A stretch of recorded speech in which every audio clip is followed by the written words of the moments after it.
Saya Azrani Razak daripada Senawang, Seremban. Kenalan dengan Alma Coffee lebih kurang 1 tahun lepas.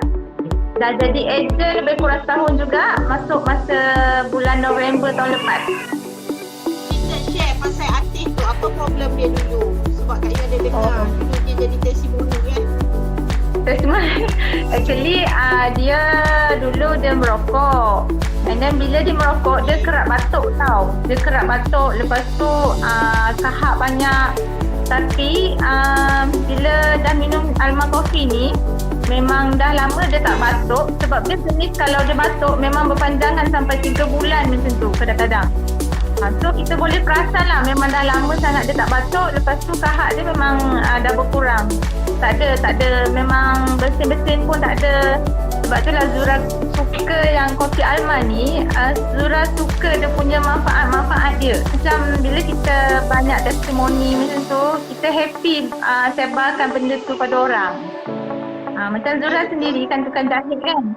Zura tukang jahit, macam pagi bila dah ada anak kecil. Actually Zura minum kopi ni sejak daripada habis pantang Ara. So minum kopi Alma ni dia tak atas badan Zura lah, dia tak mengganggu pengeluaran susu. Sampai sekarang still menyusukan Ara. So kerja macam penat, suri rumah kan penat kan. So bila malam Zura nak start menjahit tu memang Zura minum lah untuk tahan mengantuk, lepas tu bagi tenaga. Satu lagi, Zura dulu jenis kurang peluh tau. Kalau Zura jalan satu taman ni pun kemungkinan tak keluar peluh lagi. So bila minum Habatus Sauda ni, memang Zura tak berpeluh, memang jenis tak berpeluh dulu. Lepas tu bila sekarang, bila minum Habatus Sauda, kita boleh rasa peluh kita tu keluar. So jadi rasa macam badan kita segar.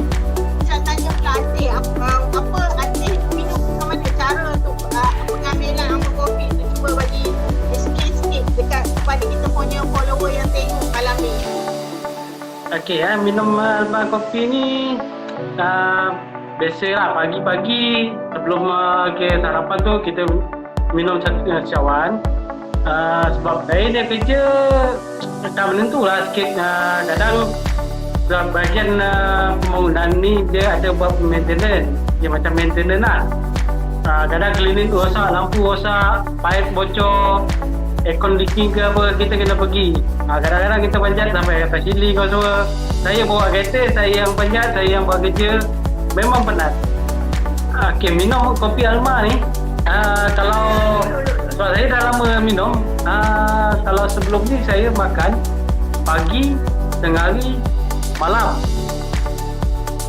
Memang makan banyak lah, dan portion yang banyak. Habisnya. Sekarang ni makan, kalau makan kuih 2-3 biji dah cukup. Kenyang. Tengah hari makan pun kurang lah daripada yang biasa makan.